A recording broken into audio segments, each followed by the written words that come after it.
Hi ಎಲ್ರಿಗೂ ನಮಸ್ಕಾರ. ಎಲ್ಲರೂ ಹೇಗಿದ್ದೀರಾ? ಇವತ್ತು ನಾನು ನಿಮ್ಮ ಜೊತೆ ಒಂದು ಅವರೆ ಬೇಳೆ ಹಾಗೆ ಮೆಂತ್ಯ ಸೊಪ್ಪನ್ನ ಹಾಕಿ ಒಂದು ನಾಟಿ ಸ್ಟೈಲ್ನಲ್ಲಿ ಒಂದು ಪಲಾವ್ ರೆಸಿಪಿನ ಹೇಗೆ ಮಾಡೋದು ಅಂತ ಹೇಳಿ ತೋರಿಸ್ಕೊಡ್ತಾ ಇದ್ದೀನಿ.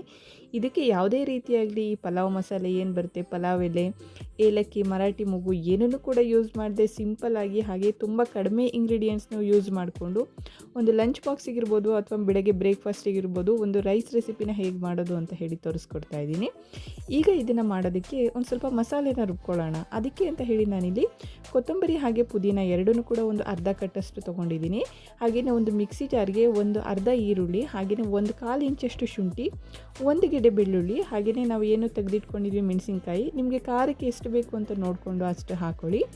ಅದ್ರ ಜೊತೆಗೆ ನಾನಿಲ್ಲಿ ಒಂದು ಇಂಚಷ್ಟು ಚಕ್ಕೆ, ಹಾಗೆಯೇ ಒಂದು 3-4 ಲವಂಗ ಮತ್ತು ಮೆಣಸು, ಅದ್ರ ಜೊತೆಗೆ ನಾವು ಏನು ತೆಗೆದಿಟ್ಕೊಂಡಿದ್ವಲ್ಲ ಕೊತ್ತಂಬರಿ ಹಾಗೆ ಪುದೀನ, ಅದನ್ನು ಕೂಡ ಹಾಕಿ ಅದಕ್ಕೆ ಒಂದು 1/4 ಟೇಬಲ್ ಸ್ಪೂನಷ್ಟು ಅರಿಶಿನ ಪುಡಿ ಹಾಕಿ ನೀರನ್ನು ಹಾಕಿ ಇದನ್ನು ನುಣ್ಣಗೆ ಪೇಸ್ಟ್ ಮಾಡಿ ಎತ್ತಿಟ್ಕೊಳ್ಳಿ.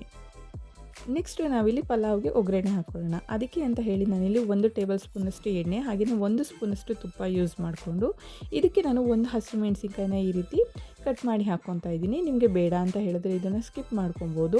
ಹಾಗೆಯೇ ಇದಕ್ಕೆ ನಾನಿಲ್ಲಿ ಒಂದು 2 ಈರುಳ್ಳಿನ ಈ ರೀತಿ ಸಣ್ಣಗೆ ಹೆಚ್ಚಿ ಹಾಕ್ಕೊಂಡಿದ್ದೀನಿ. ಈರುಳ್ಳಿ ಎಲ್ಲ ಕ್ಲೀನಾಗಿ ರೋಸ್ಟ್ ಆಗಬೇಕು, ಅಂದರೆ ಇದು ಕಲರ್ ಸ್ವಲ್ಪ ಲೈಟಾಗಿ ಚೇಂಜ್ ಆಗೋವರೆಗೂ ಕೂಡ ಚೆನ್ನಾಗಿ ಹುರ್ಕೊಂಡಾದಮೇಲೆ ಈಗ ಇದಕ್ಕೆ ನಾನಿಲ್ಲಿ ಒಂದು ಅರ್ಧ ಕಟ್ಟಷ್ಟು ಮೆಂತ್ಯ ಸೊಪ್ಪನ್ನು ಹಾಕ್ಕೊತಾ ಇದ್ದೀನಿ. ಮೆಂತ್ಯ ಸೊಪ್ಪನ್ನ ಇದನ್ನು ತೊಳೆದು ಹಾಗೆಯೇ ಇದನ್ನು ಈ ರೀತಿ ಸಣ್ಣಗೆ ಹೆಚ್ಚಿಟ್ಕೊಂಡು ಈ ಮೆಂತ್ಯ ಸೊಪ್ಪನ್ನು ಹಾಕ್ಕೊತಾ ಇದ್ದೀನಿ. ಈ ಮೆಂತ್ಯ ಸೊಪ್ಪು ಮತ್ತು ಹಾಗೆ ಈರುಳ್ಳಿ ಎಲ್ಲ ಕೂಡ ಚೆನ್ನಾಗಿ ನಾವು ಇದನ್ನು ಎಣ್ಣೆಯಲ್ಲಿ ಫ್ರೈ ಮಾಡ್ಕೊಬೇಕು. ನೋಡಿ, ಇದೆಲ್ಲ ಫ್ರೈ ಆದಮೇಲೆ ನೆಕ್ಸ್ಟ್ ಇದಕ್ಕೆ ನಾನಿಲ್ಲಿ ಏನು ಹಿತ್ಕಿದ ಅವರೆಬೇಳೆ ಇದೆ ಅದನ್ನು ನಾನಿಲ್ಲಿ ಒಂದು ಅರ್ಧ ಕಪ್ಪಷ್ಟು ಅವರೆಬೇಳೆನ ನಾನು ಹಾಕ್ಕೊತಾ ಇದ್ದೀನಿ.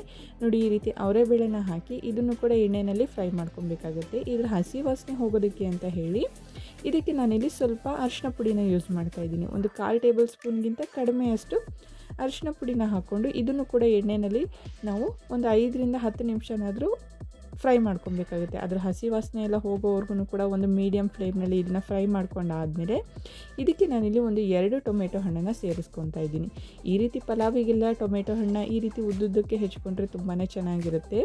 ಈ ರೀತಿ ಟೊಮೆಟೊ ಹಣ್ಣನ್ನು ಕೂಡ ಹಾಕಿ ಇದನ್ನು ಕೂಡ ನಾವು ಫ್ರೈ ಮಾಡ್ಕೊಂಡಾದಮೇಲೆ ನಾವು ಏನು ರುಬ್ಬಿಟ್ಕೊಂಡಿದ್ವಿ ಮಸಾಲ, ಪುದೀನ, ಕೊತ್ತಂಬರಿ, ಮೆಣಸಿನ್ಕಾಯಿ, ಚಕ್ಕೆ, ಲವಂಗ ಎಲ್ಲ ಹಾಕಿ ಆ ಮಸಾಲೆನ ಈಗ ಇದಕ್ಕೆ ಹಾಕಿ ಈ ಮಸಾಲೆದು ಹಸಿ ವಾಸನೆ ಹೋಗೋವರೆಗೂ ಕೂಡ ಇದನ್ನು ನಾವು ಫ್ರೈ ಮಾಡ್ಕೊಬೇಕಾಗುತ್ತೆ.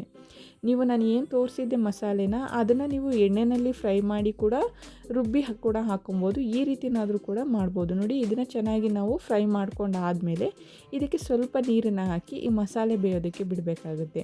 ಒಂದು 2-3 ನಿಮಿಷನಾದರೂ ಈ ಮಸಾಲೆ ಎಲ್ಲ ಅದರ ಹಸಿ ವಾಸನೆ ಹೋಗೋವರೆಗೂ ಕೂಡ ಬೇಯಿಸ್ಕೊಬೇಕಾಗುತ್ತೆ.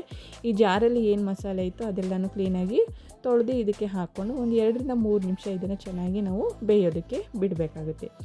ನೆಕ್ಸ್ಟು ಇದಕ್ಕೆ ನಾವು ಅಳತೆಗೆ ಎಷ್ಟು ಬೇಕು ಅಂತ ನಾವು ಅಕ್ಕಿ ಎಷ್ಟು ತೊಗೊಂಡಿದ್ದೀವಿ ಅದ್ರ ಮೇಲೆ ನೀರನ್ನು ಸೇರಿಸ್ಕೊಬೇಕಾಗುತ್ತೆ. ನಾನಿಲ್ಲಿ 4 ಗ್ಲಾಸಷ್ಟು ನೀರನ್ನು ಹಾಕ್ಕೊತಾ ಇದ್ದೀನಿ. 2 ಲೋಟದಷ್ಟು ಅಕ್ಕಿ ತೊಗೊಂಡಿರೋದ್ರಿಂದ 4 ಲೋಟದಷ್ಟು ನೀರನ್ನು ಹಾಕಿ ಇದಕ್ಕೆ ರುಚಿಗೆ ಎಷ್ಟು ಬೇಕಷ್ಟು ಉಪ್ಪು, ಹಾಗೆಯೇ ಒಂದು ಅರ್ಧ ಹೋಳಷ್ಟು ನಿಂಬೆ ಹಣ್ಣಿನ ರಸನ ಕೂಡ ಹಾಕ್ಕೊತಾ ಇದ್ದೀನಿ. ನೋಡಿ, ಈ ರೀತಿ ಅಂದರೆ 1 ಸ್ಪೂನ್ ಲೆಕ್ಕದಲ್ಲಿ ನಿಂಬೆ ಹಣ್ಣಿನ ಜ್ಯೂಸನ್ನ ಹಾಕಿ ಇದು ಚೆನ್ನಾಗಿ ನಾವು ಕುದಿಯೋದಕ್ಕೆ ಬಿಡಬೇಕಾಗುತ್ತೆ. ಇದು ಕುದ್ದ ಆದಮೇಲೆ ನಾವು ಏನೋ ಒಂದು 15-20 ನಿಮಿಷ ಮುಂಚೆನೇ ನೆನೆಸಿಟ್ಟಿದ್ವಲ್ಲ ಅಕ್ಕಿ, ಆ ಅಕ್ಕಿನ ಈಗ ಇದಕ್ಕೆ ಸೇರಿಸ್ಕೊತಾ ಇದ್ದೀವಿ. ಈ ಅಕ್ಕಿ ಎಲ್ಲ ಹಾಕಾದ್ಮೇಲೆ ಇದಕ್ಕೆ ಒಂದು ಲಿಡ್ನ ಕ್ಲೋಸ್ ಮಾಡಿ ಒಂದು 2-3 ನಿಮಿಷನಾದರೂ ಈ ನೀರಿನ ಪ್ರಮಾಣ ಏನಿದೆ ಸ್ವಲ್ಪ ಕಡಿಮೆ ಆಗೋವರೆಗೂ ಕೂಡ ನಾವು ಇದನ್ನು ಬೇಯಿಸ್ಕೊಬೇಕಾಗುತ್ತೆ. ಈಗ ನೀವೇ ನೋಡ್ತಾ ಇದ್ದೀರಲ್ಲ, ಸ್ವಲ್ಪ ನೀರಿನ ಪ್ರಮಾಣ ಈಗ ಕಡಿಮೆ ಆಗಿದೆ. ಈ ಹಂತದಲ್ಲಿ ನಾನು ಇದಕ್ಕೆ 1 ಸ್ಪೂನಷ್ಟು ತುಪ್ಪನ ಮೇಲುಗಡೆಯಿಂದ ಹಾಕಿ ಅದನ್ನು ಮಿಕ್ಸ್ ಮಾಡ್ದೇ ಒಂದು ಲಿಡ್ನ ಕ್ಲೋಸ್ ಮಾಡಿ ಒಂದು 15 ನಿಮಿಷ ಇದನ್ನು ದಮ್ ಹಾಕಿ ಬೇಯಿಸ್ಕೊತಾ ಇದ್ದೀನಿ. ಒಂದು 15 ನಿಮಿಷ ಇದನ್ನು ದಮ್ ಹಾಕಿ ಬೇಯಿಸ್ಕೊಂಡ್ರೆ ರುಚಿಯಾಗಿರ್ತಕ್ಕಂಥ ಒಂದು ಅವರೆಬೇಳೆ ಹಾಗೆ ಮೆಂತ್ಯ ಸೊಪ್ಪಿನ ಪಲಾವು ರೆಡಿ ಆಗುತ್ತೆ. ನೋಡಿ, ಈಗ ಒಂದು 15 ನಿಮಿಷ ಆಗಿದೆ. ನೋಡಿ, ಪಲಾವೆಲ್ಲ ಕೂಡ ತುಂಬ ಚೆನ್ನಾಗಿ ಬೆಂದಿದೆ. ಇದನ್ನು ಒಂದ್ಸಲ ಎಲ್ಲನೂ ಕೂಡ ಚೆನ್ನಾಗಿ ಮಿಕ್ಸ್ ಮಾಡಿಕೊಂಡ್ರೆ ಟೇಸ್ಟಿಯಾಗಿರ್ತಕ್ಕಂಥ ಒಂದು ಪಲಾವ್ ರೆಡಿ ಆಗುತ್ತೆ. ಐ ಹೋಪ್ ನಿಮಗೆ ಈ ವಿಡಿಯೋ ಇಷ್ಟ ಆಗಿದೆ ಅಂತ ಹೇಳಿ ಭಾವಿಸ್ತೀನಿ. ನೀವು ಕೂಡ ಈ ರೆಸಿಪಿನ ಮನೆಯಲ್ಲಿ ತಪ್ಪದೆ ಟ್ರೈ ಮಾಡಿ. ಹಾಗೆಯೇ ಯಾರೆಲ್ಲ ನನ್ನ ಚಾನಲ್ನ ಸಬ್ಸ್ಕ್ರೈಬ್ ಆಗಿಲ್ಲ ಸಬ್ಸ್ಕ್ರೈಬ್ ಮಾಡ್ಕೊಳ್ಳಿ. ಹಾಗೆಯೇ ಇದು ಹೇಗಿತ್ತು ಅಂತ ಹೇಳಿ ನನಗೆ ಕಮೆಂಟ್ ಮೂಲಕನೂ ಕೂಡ ತಿಳಿಸಿ. ಎಲ್ರಿಗೂ ಕೂಡ ತುಂಬ ಧನ್ಯವಾದಗಳು.